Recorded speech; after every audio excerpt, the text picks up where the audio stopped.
pagi, Bu. Hari ini kita akan mempelajari materi yang sangat menarik sekaligus penting dalam ilmu termodinamika, yaitu hukum dua termodinamika. Nah, sebelum kita mulai, saya ingin bertanya terlebih dahulu kepada kalian, pernahkah kalian menyeduh kopi lalu dibiarkan begitu saja di atas meja? Apa yang terjadi? Kopinya jadi dingin, Bu. Wah, betul sekali. Tepat sekali ya, kopi menjadi dingin, tidak sebaliknya, bukan? Nah, inilah inti dari hukum dua termodinamika. Kalor mengalir secara spontan dari benda bersuhu tinggi ke benda bersuhu rendah dan tidak mengalir secara spontan dalam arah kebalikannya atau reversible. Nah, fenomena sederhana tadi sebenarnya menggambarkan konsep besar yang akan kita pelajari bersama hari ini.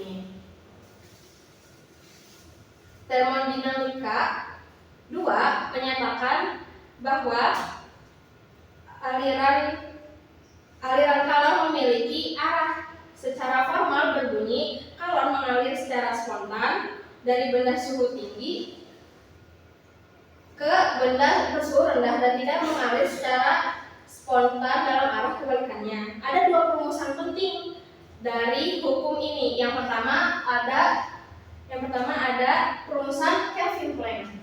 Nah, menurut Kelvin Planck tidak mungkin membuat mesin kalor yang bekerja secara siklus dan hanya menerima panas dari satu sumber untuk menghasilkan kerja bersih. Artinya, mesin kalor selalu membutuhkan dua reservoir, panas dan dingin. Sedangkan menurut perumusan Clausius adalah tidak mungkin kalor berpindah sendiri dari reservoir bersuhu rendah ke reservoir panas tanpa bantuan kerja dari luar. Bayangkan kulkas, ia tidak bekerja sendiri, bukan? Butuh listrik sebagai kerja dari luar. Apakah sudah cukup jelas penjelasan dari saya? Bu, kalau Kelvin Planck itu artinya mesin itu gak bisa 100% efisien ya? Bagus sekali pertanyaannya, betul. Dan nanti kita akan lihat konsep efisiensi ini lebih jelas saat kita masuk ke siklus Carnot. Sekarang kita masuk ke konsep berikutnya, yaitu entropi. Nah, di sini ada sebelah kiri ada entropi, low entropi, dan sebelah kanannya ada high entropi.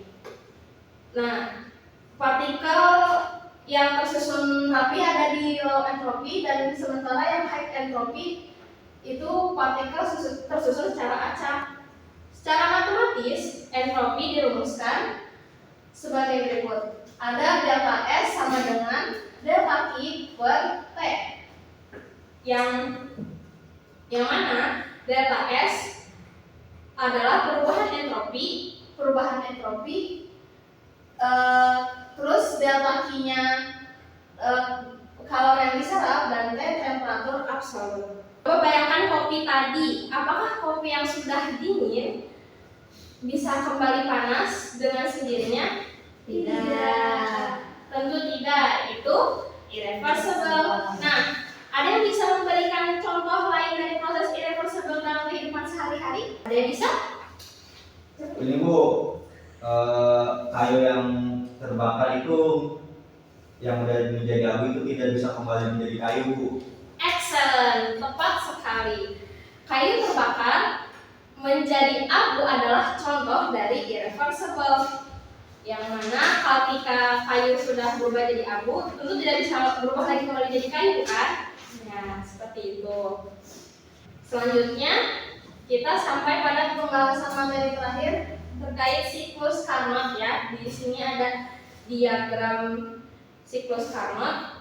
Carnot menyatakan bahwa tidak mungkin ada mesin yang beroperasi di antara dua reservoir panas yang lebih efisien daripada sebuah mesin Carnot yang beroperasi pada dua reservoir yang sama. Nah, siklus Carnot terdiri dari 4 proses ya. Ini prosesnya. Ada 4 proses, ada proses A ke B, proses B ke C, proses C ke D, proses D ke A. Nah, menurut diagram ini, proses AB ini, yang ini ya, kita bisa lihat di sini proses AB itu proses ekspansi isotermal. Proses AB ekspansi isotermal. Nah, kalau yang proses BC-nya di sini terjadi di sini proses BC. Nah, itu namanya proses ekspansi adiabatik. Nah, kalau yang proses CD yang dari C ke D, nah itu namanya proses kompresi isotermal. Nah, kalau yang dari D ke A atau AD itu namanya proses kompresi adiabatik. Sekarang kita lihat penerapan konsep tadi. Nah, ini pertanyaannya, berapakah perubahan entropi sistem gas dalam satu siklus pada siklus Carnot? Siklus Carnot berlaku di sini ada Q1 sama dengan Q1 per T1 sama dengan Q2 per T2. Nah, di sini diketahui dari data delta S AB sama dengan Q1 per T1. Nah, data SCD sama dengan min Q2 per T2. Nah, di sini yang delta SAB itu berarti yang ini ya, A ke B. Yang tadi yang sudah saya jelaskan kalau itu ekspansi isotermis. Nah, yang CD-nya itu proses kompresi isotermis. Terusnya delta S sama dengan delta SAB ditambah delta SCD. Nah, lalu kita masukkan rumus-rumusnya. Jadi perhitungannya seperti ini ya, Q1 per T1 ditambah min Q2 per T2 sama dengan 0. Kenapa 0? Karena dari positif ketemu negatif jadinya 0. Nah, kalau tadi 0 berarti kan hasilnya proses reversible bukan? Hasil 0 ini sangat penting, artinya dalam proses reversible tidak ada kerugian energi. Inilah mengapa siklus Carnot menjadi tolak ukur efisiensi tertinggi yang bisa dicapai sebuah mesin. Baik, anak-anak, kita sudah menempuh materi hari ini. Mari kita rangkum bersama. Pertama, hukum 2 termodinamika menyatakan bahwa kalor mengalir spontan dari suhu tinggi ke suhu rendah. Kedua, ada 2 perumusan di sini ya kan, tadi ada Kelvin Planck dan juga ada Clausius. Nah, yang ketiga, entropi adalah ukuran ketidakaturan. Makin acak, makin tinggi entropinya. Nah, betul. Keempat, siklus Carnot terdiri dari 4 proses. Ada ekspansi isotermal, ada ekspansi adiabatik, ada kompresi isotermal, dan ada kompresi adiabatik. Nah, kelima, ada proses reversible seperti siklus Carnot. Total perubahan entropi sama dengan 0. Sebelum kita tutup, apakah ada pertanyaan atau mungkin ada yang ingin memberikan contoh lain tentang proses irreversible yang kalian ketahui dalam kehidupan sehari-hari? Proses pembakaran bahan bakar di mesin kendaraan itu berarti termasuk irreversible ya, Bu? Luar biasa, sangat relevan dengan bidang penjurusan kita.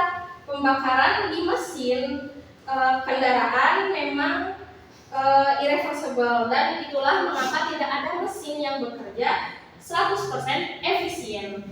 Siklus Carnot memberi kita batas maksimum. Terima kasih atas partisipasi kalian semua. Sampai jumpa di pertemuan berikutnya.